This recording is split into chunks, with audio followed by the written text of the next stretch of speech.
Ibihe byiza nshuti muvandimwe wo ukurikira Ishyo TV ndetse kandi ukabukurikira n'Ijabo Media TV nkuko dufitanye imikorere myiza hagati y'Ijabo Media TV ndetse n'Ishyo TV, niyo mpamvu tugira gutya tukakuzanira abatumirwa bagiye batandukanye cyangwa se tukegera mu bayobozi b'ibinyamakuru kugira ngo bagende badufasha gusobanukirwa byinshi biri kugenda bivugwa. Reka nkubwire ngo rero impagarike n'ubugingo nibyo tukwifuriza. Reka urebe iryo jambo riri subscribe aho hasi niba utararikandaho urikande kugira ngo amakuru yacu ajya kugeraho ku gihe kandi ube mu bambere bayabona ku gihe. Buriya ikintu cya mbere n'amakuru niko umukecuru umwe yatubwiye, ni imvugo imaze kwamamara kandi imaze kugenda ikwirakwira ko ikintu cya mbere ari amakuru.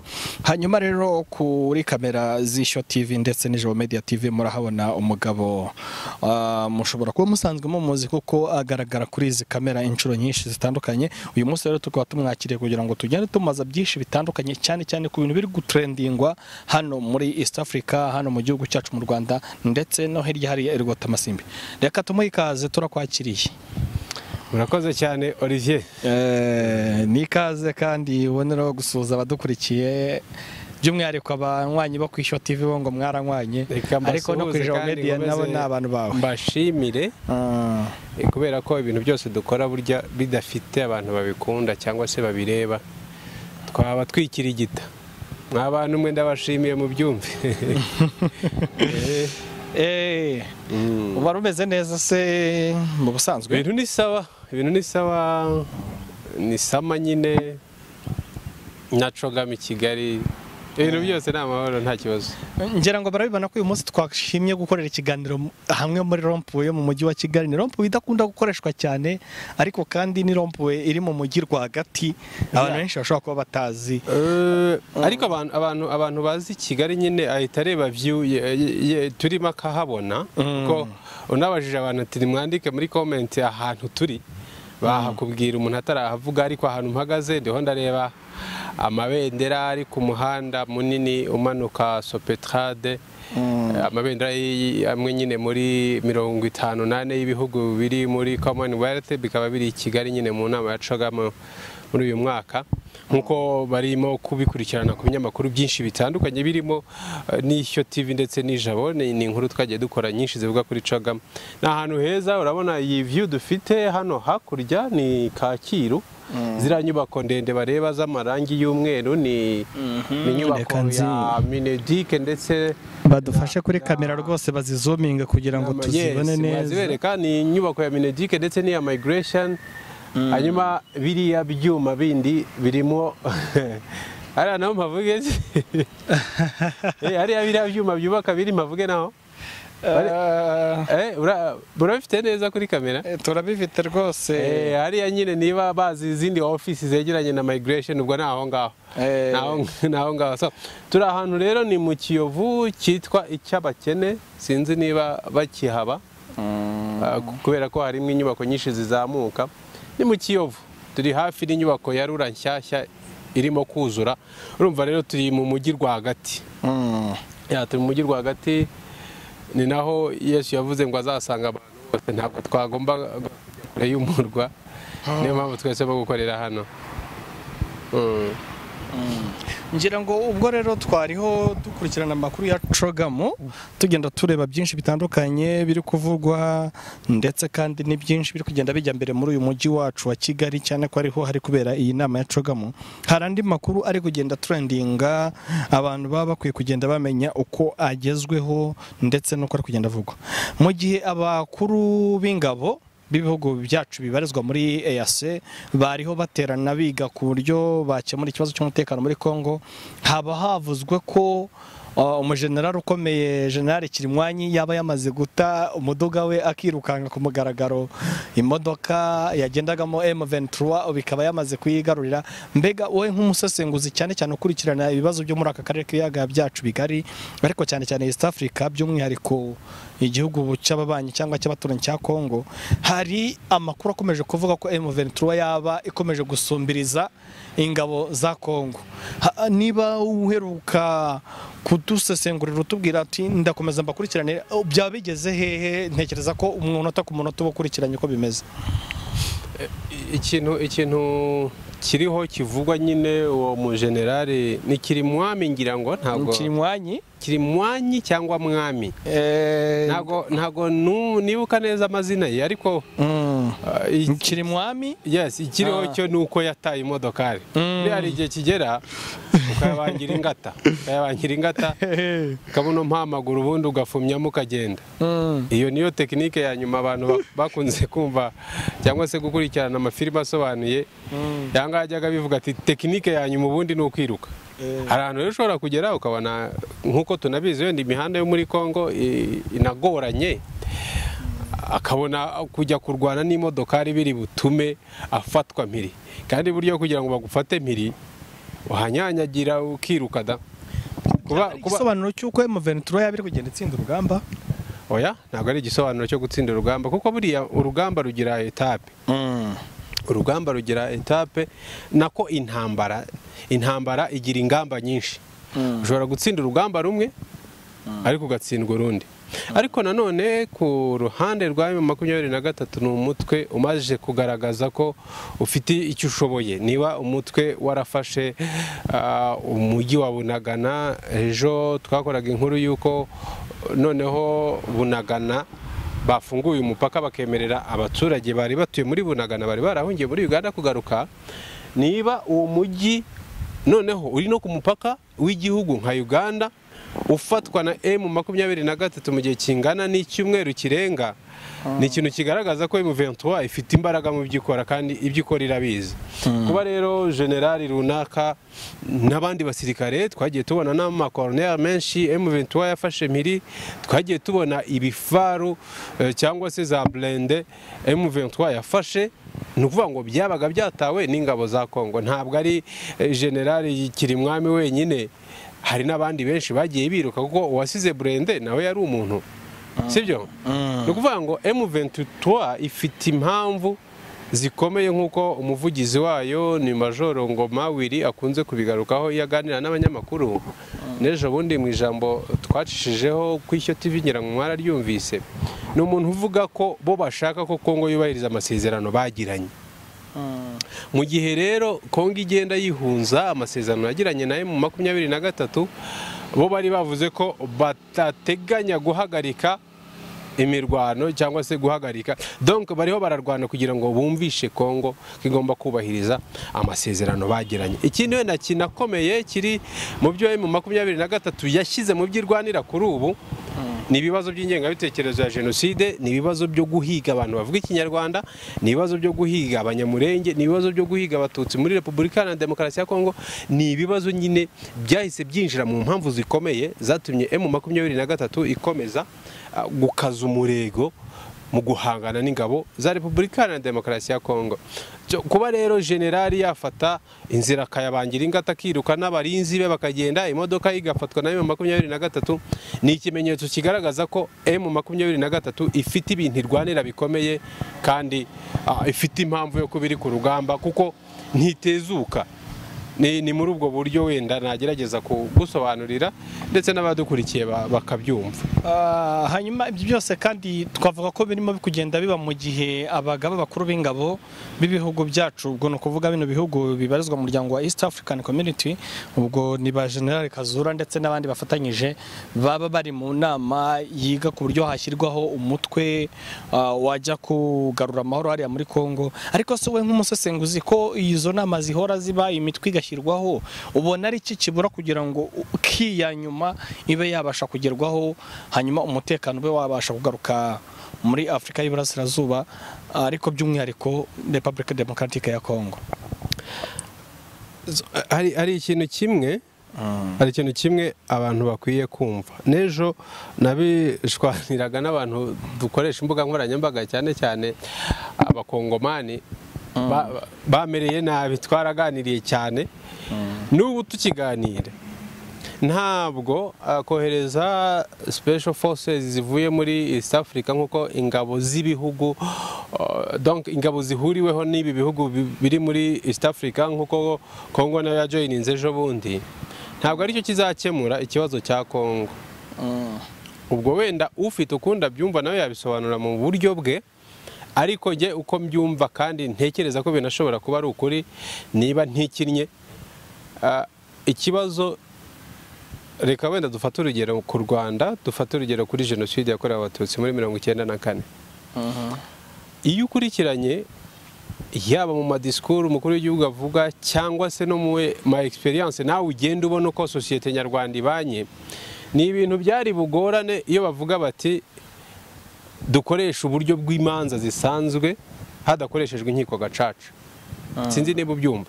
No kuvuga ngo abantu bo ubwabo bari baturanye ku misozi, bari baziranye, bazi ko runaka yakoze ibi, bazi ko runaka yakoze ibi, nibo bicaye baravuga ngo no, reka dukemure ibibazo gutya. Kandi babonye ko ntago nzi wenda niba ari mukuru, nanjye sinari mukuru icyo gihe, ariko hari image ugenda ubona muri sosiyete ukamenya ko ibintu bigenda bifata umurongo muzima. Ikibazo cya Kongo na M23 ntabwo ari ikibazo cyo gukemurwa n'ingabo izo arizo zose, kuko MONUSCO imaze y'imyaka, urabizi MONUSCO imaze y'imyaka. None se kuki imitwe irwanya leta ya Kongo cyangwa se n'indi mitwe y'iterabwoba idacika? Kandi MONUSCO ari, reka tuvuge, ari igisirikare cyayo ONU, ari igisirikare cy'umuryango w'abibumbye kigarura amahoro hariya. Kuki iyo mitwe yose irimo M23, irimo za FDL, irimo ADF, irimo Red Tabara, iyo mitwe yose yirwa muri Kongo kuki idacika? Ni ukuvuga ngo gushyiraho igisirikare gihuriweho n'ibihugu byose biri muri East Africa ni sawa, ni na byiza, ariko ki yo gukemura ibibazo bya Kongo ni Kongo, ni Perezida Tshisekedi, ni abadepite n'abasenateri ba Kongo, ni guverinoma ya Kongo, ni Fardc nk'igisirikare cya Kongo, ni abaturage ba Kongo bo ubwabo, kuko ni ikibazo cyabo. Burya umuturanyi ashobora kugutabara, ashobora gusanga ukubita umugore wawe akavuza induru, ashobora gusanga ukubita umwana akagira ibyo akora, ariko ashobora guhosha intambara, ashobora guhosha urusaku, ariko ntarandure umuzi w'ikibazo. Icyaba cyiza rero siritu ku kijyanye no gukemura burundu ikibazo cya M23 cyangwa se n'indi mitwe yitwaje intwari ba muri Kongo, ni abaturage ba Kongo n'ubuyobozi bwa Kongo bwakabaye bwicara. Naguhaye urugero rw'inkiko gacaca mu Rwanda, na Kongo nifate gacaca yayo, irebe ibibazo ifitanye n'abaturage, irebe ibibazo ifitanye n'iyo mitwe, irebe ibibazo ifite na M23, babikemuza kigumeho. Bikaba bivuze ko ikibazo ubwabo ari abanyekongo bagomba kwicara ubwabo. Ikibazo ubundi Kongo yidetermine ikavuga ngo tugomba gukemura ikibazo cyacu, cyakemuka. Cyakemuka rwose. None ukabubona ari iki gituma Kongo itagira uruhare mu gukemura ibibazo byabo ngo birangire? Ko tubona uko byasa kose intambara irasenya, hari ubukungu bw'igihugu buhangirikira, abaturage b'igihugu baramenengana, bacikamo n'ibice. Ubukungu bwa Kongo ntabwo bwangirika. None se usibye wenda ko kwanza reka nasuhuze Sadate Munyakazi wayoboye Rayon Sport, barakoresha imbuga nkoranyambaga cyane, nanjye ndamukurikira kuri Twitter. Yigeze kuvuga igihe Kongo yadushotoraga bwa mbere, asaba His Excellency ko yamwemerera agatanga go ahead tukajya kubakosora. Yaravuze ati mufite ibintu bike byo kwangirika, niyo mpamvu dushaka kuza kurwanira iwanyu. Uwo ni Sadate, ni uko abyumva, ni droit d'expression, agomba kuvuga icyo atekerezaho. Ariko nta bukungu bwangirika muri Kongo. None se Kongo ifite imihanda se, ifite gari ya moshe se, ifite inyubako se, abaturage rero gufusha abantu nta gihombo kiba kirimo. Tuzi neza ko ubukungu bw'u Rwanda ari umuturage, ubwo wenda bibaye ari u Rwanda umuturage agapfa, twavuga ko twahombye. Ariko ntabwo ari ukubikerensa. Kongo ntabwo ikibazo nta bihombo ifite. Impamvu idafite ibihombo ni iyihe? Kongo nta bushobozi ifite bwo kwexploita umutungo kamere ifite. Igihe rero udafite ubushobozi bwo kubyaza umusaruro ibyawe, abafite ubushobozi bwo kubibyaza umusaruro bashyiraho abakozi. Ari naho ntatinya kuvuga ko iyo mitwe yose yiterabwoba, iyo mitwe yitwaje intwaro ari abakozi b'abandi bantu quelconque. bashaka ubukungu bwa Kongo. Nuvuga ngo Kongo yicaye igastrukitira ikavuga iti dushyizeho structure runaka, dushyizeho uburyo bwo gukemura ibibazo byacu, dushyizeho uburyo bwo kwexploit umutungo kamere, dushyizeho uburyo, ibyo bintu byose byagiye ku murongo. Niba ari amakampani azwi, bagahamagara abashinwa, bagahamagara abakoreya, bagahamagara ba bantu baba expert mu bijyanye n'ibintu runaka, bakavuga tubashinze ibi, none icyo leta ikora ikabarindira umutekano. Naho mu gihe ibintu byose biri mu kavuyo bigenda bikorwa, buri muntu wese uje agakora ibyo ashaka, undi we ubu nawe ushoboye ufite agatuza wajyayo ukavuga uti iyi region ndayikabye ukayifata. Mu gihe rero bimeze gutyo, hatarajyaho umurongo nyenerwaho gukemura ikibazo cy'umutungo kamere, kuko buriya Kongo nta birenze ifite, abantu bose bayikurikira kubera umutungo kamere. Mu gihe rero hatarajyaho uburyo bwo gukemura ikibazo cy'ikoreshwa ry'umutungo kamere uri mu butaka bwa Kongo, ntabwo izagera amahoro. Okay. Hanyuma rero reka dusoze kuri ingingo tuvuga ngo abasenga ni musenge, kuko abakongomano ubwanyu ndetse n'Imana yo mu ijuru Nyagasani uhoraho cyangwa Allah, bitewe nuko buri wese yizera, abafashe kandi natwe dufashe, kuko buryo umuturanyi we yabuze amahoro uko byasa kose birakubangamira. Nigeze kukubwira ngo uzirinde gukoresha isengesho aho wagakoresheje ubwenge. Niba ubona ikintu kigomba gukemurwa n'ubwenge, kigomba gukemurwa na siyasa, koresha siyasa. Wiza n'ibintu byo gusenga mon frère, ibintu byo gusenga urasenga ni byiza, ariko niba ikintu kigomba gukemurwa n'ubwenge uzasenga. None mu gihe aho hagombye gukora ubwenge butari kuhakora, bireke, kuko n'ubundi gusenga abantu bakomeze bapfe, ntabwo biri bukemura ikibazo. Gusenga abantu ntibajya inama, gusenga c'est bien, ni byiza cyane, ariko igihe ubona ahantu hakenewe siyasa, ahantu hakenewe ubwenge, koresha ubwo bwenge. Kandi niba ubona hakeneye isengesho, koresha isengesho. Wishaka kuvanga ibintu ngo ahari busengerwe uhajyane umutwe, ahari buryo umutwe wajyana isengesho. Ikibazo cya Kongo ntabwo ari icy'amasengesho. Icyo bakora ngo inshuti zanjye nyinshi z'abanyamurenge babayo, tujye tunavugana akenshi, gusenga ni byiza, ariko ntihajye imigambi mizima yo gukemura ikibazo cya Kongo bitari amasengesho nk'uko bizanye. Reka tugushimire kuri iyi ngingo, hanyuma dusoza tubwira abantu ko mu Rwanda naho hari ibintu byinshi biri kugenda bitrendingwa, harimo ihagarikwa ry'uruganda rwa Jibu. Ajonde ari umupapa duturanye yambwiye ko yaguze amazi ya Gasenyi.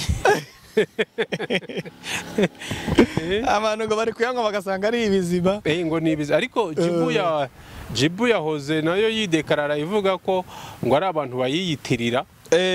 Ngo ni abantu bayiyitirira bagafata amacupa yabo bagashyiramo amazi noneho bakiyitirira. Bivuze ko ubwo hagomba kuba bushishozi kugira ngo bataharenganira, wenda none se abantu kuki bakwiyitirira ubundi. Jibu yabirenganiramo, kuko n'ejo bundi muri shampiyona yacu y'umupira w'amaguru niba ugiye ukurikirana hari ikipe zari ziharenganiye. Ariko biriya nyine nabyo byajyamo ubushishozi, kuko byanashoboka ko hari abantu bayifojyaringa bakaba batanga product zitari izayo, ariko byo yo yamaze guhagarikwa nk'uko FDA yabitangaje, ikigo cy'igihugu gishinzwe imiti n'ibintu nk'ibyo ngibyo. Ariko nanone ari ibintu biba bimaze kurambirana. Niba babivuze, kuko ikibazo cy'amazi ya Jibu cyari kimaze iminsi, yaba bayagura ku makioske muri quartier, abayagura hehe, bagaragaza ko ari ikibazo. Nayo rero iyo iza kuba inyabwenge nka company y'inzobere mu gutunganya amazi nk'uko imaze imyaka myinshi ibikora, nibuka neza ishobora kuba yaratangiye hagati ya 2012 na 4 gutyo, urumva imaze imyaka myinshi, imyaka ijya kugera muri 10 ni imyaka myinshi cyane. Ni mu experience bagombye kuvuga bati niba ku isoko hari ikintu kigaragara, donc hari abantu bitirira products zacu bakaba bakoresha izina ryacu babyangiza, nabo kuva bagitangira kubivugaho bari bakwiye kuba barabiganiriye bakareba icyo bakora. Ariko pour le moment bamaze guhagarikwa. Wenda niba hari procedure zo gusaba ko bakongera gukomorerwa simbizi, cyangwa se bahagaritswe burundu. Ariko nanone nabonye baratangiye gukora amasirenda ya gaze, wenda umuntu abamamaje nta kundi. Ariko niba focusing mu bintu babona bazi neza. bakore ibintu kinyamwuga. Yes, kinyamwuga. Kandi bakoresha na experience cyangwa ubwo bunararibonye tubavugaho. Niba batanabizi batange n'akazi ku ba expert bajye kuri tere barebe ikibazo kuko burya brand yangirika mu gihe kito. Izina urikorera imyaka n'imyaka ariko kudusenya 0 seconde baryangoye hasi. Bashaka abantu bazi ibintu bijyanye na marketing n'ibintu bijyanye donc barebe aho ikibazo kibaye bahite bahagera bakande barebe kuko gutakaza branding nkiriya ni ikintu gikomeye. Jibu yari imaze kuba Jibu nta hantu utayisangaga rwara uruganda rukomeye rutunganya amazi ariko kubera amakosa yagiye abamo nyine kuko nabo babyemera ko hari ababitiriye. Umva niba tabikosora turasubira kuri robine n'ubundi ahubwo sirozigaruka ku isoko nibagende gake kuko amakampani menshi yaraje hari amakampani menshi akora nk'ibyo bakoraga kandi abikora neza. Byasabaga rero nk'abantu bubatse izina ko baguma kuri ya ritme bariho kugira ngo badatakaza iryo zina ariko niba barakoze amakosa ubwo harakurikizwa amategeko nyine. Okay. Reka ngushimire. Claude, reka tugushimire kuri ubu busesenguzi duhaye kandi dukomeza no kudushakira andi makuru agiye atandukanye. Nk'ubu hari inkuru nyinshi tutavuzeho, reka ngusabe kugira ngo nazo ugende uzidukorereho. Twamaze kumenya ko mu Rwanda hagiye gufungura uruganda rutunganya diyama, utumenyereye amakuru menshi yerekeye kuri izo diyama ndetse na byinshi, hanyuma ugende udushakire n'amakuru kandi tunapepera Apotre Yongwe none Aposo Yongwe nawe turamupepera cyane, turamubona rwose n'umuduga mwiza cyane. Hanyuma kandi hari nandi makuru ari kuvugwa ku nyubako ngo niba ari ngo Financial Square ishobora kuba nayo igiye kuba ari inyubako y'akataraboneka igiye kubakwa hano mu Rwanda. His Excellency yashyizeho ibuye ry'ifatizo. Ayo yose ni amakuru ari gutrendinga. Tugushimire kuba wadufashije kandi twizera ko nandi makuru ugenda uyadufashamo kugira ngo tuyamenye ko bwije nuko bukeye. Murakoze cyane. Reka nanjye mfate umwanya mbashimire n'abakurikiye ikiganiro cyacu. Ntabwo nafobeje gusengera Kongo mugende mu isengere ariko munajye n'izindi nama zubaka nizanashidikanya ko bizakemuka kuko ari abantu ntihapfa abandi. Murakoze cyane. Ibihe byiza.